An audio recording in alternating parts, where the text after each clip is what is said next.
Hey everybody, welcome back to Off the Grid Tiny House. We're on day 10 of our 50-day challenge. If you want to see what that's all about, check out our intro video. As you can see, we've had a little bit of mud and rain and we had our truck stuck, but luckily I had a great neighbor who was able to tow it out, and now we're ready to get going on our next episode. Today is one of the most exciting days of the build. We're going to be assembling and raising the exterior walls of the tiny house. The walls of the house serve many purposes, from protecting the interior of the house from water, wind, etc., to holding up the roof, to providing a space for insulation, pipes, and wiring, and also providing a nailing surface for exterior and interior finished surfaces like drywall or siding. Today we're going to focus on the structural purpose, ensuring that the wall is strong enough to support the weight of the roof and the walls themselves. We could use some high-level math to calculate exactly how much weight the walls need to support, but it's much easier to use the building code, which allows us to use some rules of thumb as long as our structure falls within certain guidelines. I highly advise anyone interested in building a tiny house, or any house for that matter, to read through the International Residential Building Code, or the IRC for short. Now, when you first pick up a copy, you'll be incredibly intimidated with its size and detail and language, but keep in mind several things. First, a lot of things won't apply to you and can be skipped. For example, we won't be using steel framing or concrete, and those two things make up over half the code right there. Second, although the language used in the code is boring and will be foreign to you at first, you'll get used to it after a while. If any Patreon subscribers want some help navigating the building code, I'd be happy to provide that. But to keep this video short, I'm just going to show you the tables that tell us how to build the walls. A wall at its most basic level consists of a top plate, a bottom plate, and evenly spaced studs that connect the two.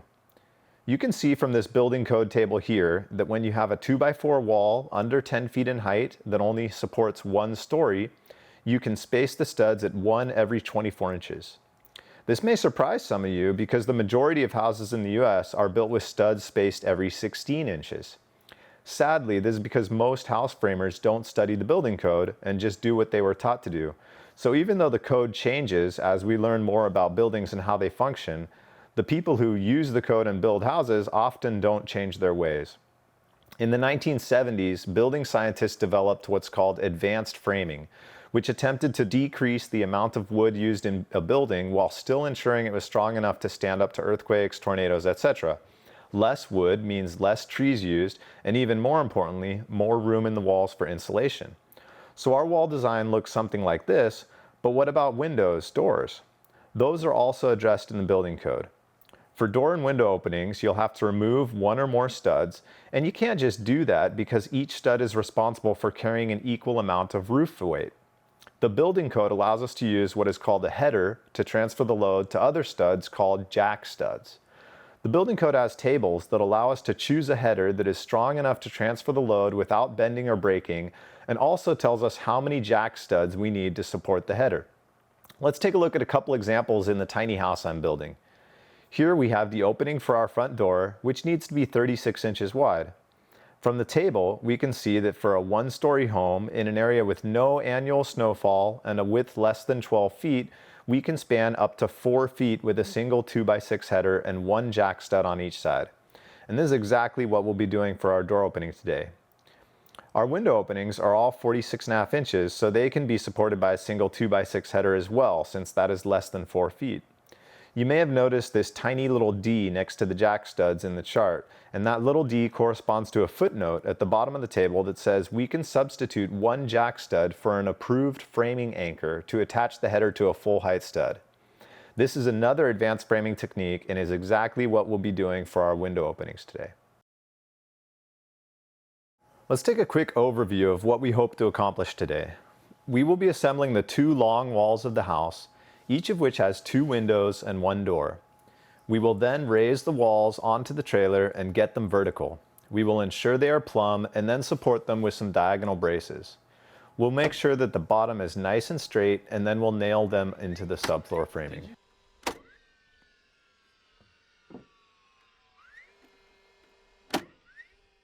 The construction of the wall framing is very much like the construction of the subfloor framing.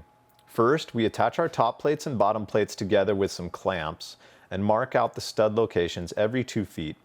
I like to make a mark 3/4 inch on either side of the 2-foot marks so I can see where the left and right of each stud should be. I marked a W for spots that would normally have a stud but didn't because of a window or door opening. These will have shorter pieces called cripples instead. Once I completed the layout, I unscrewed the clamps and continued the marks down the faces of the top and bottom plates. This will help me line the studs up straight. I next cut the studs to the correct length of 8.5 feet.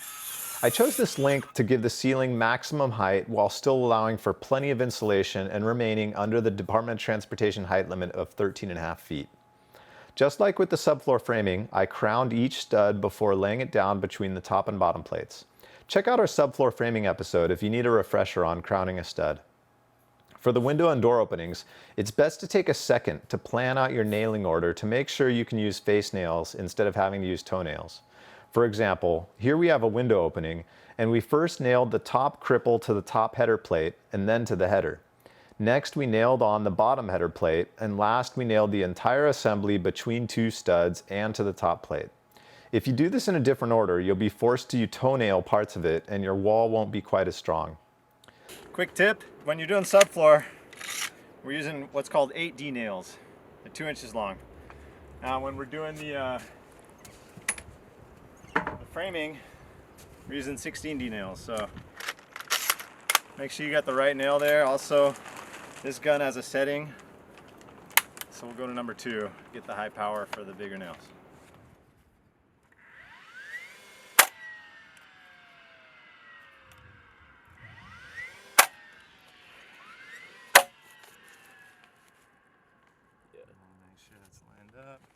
The building code lets you know what kind of nails you need to use and how many of each kind. It's very detailed, and for each connection it will give you the proper nailing, whether you're nailing a stud to a top plate or a header to a stud, etc. Hey guys, I spend my time and money making these videos for you because I want to give you the confidence and knowledge for you to build your own tiny house. In return, I'd really appreciate it if you could pause this video, hit that like button, subscribe to the channel, and visit our Patreon page.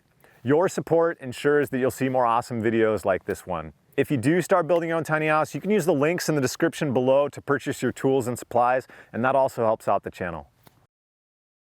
Once I had all 4 of the walls assembled and nailed, I snapped some lines on the trailer to ensure that the walls would be lined up nice and straight on the subfloor. So there's many times in construction where you need to make a nice straight line, and you want to make sure it's straight. You could use like a piece of lumber and mark alongside that, but as we saw in our previous episodes, lumber is not straight. It's pretty straight. So if you want something super straight, you want to use a chalk line. And basically all this is a string with a hook on the end, and inside of here there's chalk. And you can order refills of the chalk. Just slide this baby open here. You can pour in more chalk, and then you're ready to go. So it's pretty simple. We'll just hook it on right here. Here's our mark. And as you're unraveling it, to getting the string out, you want to kind of tap it.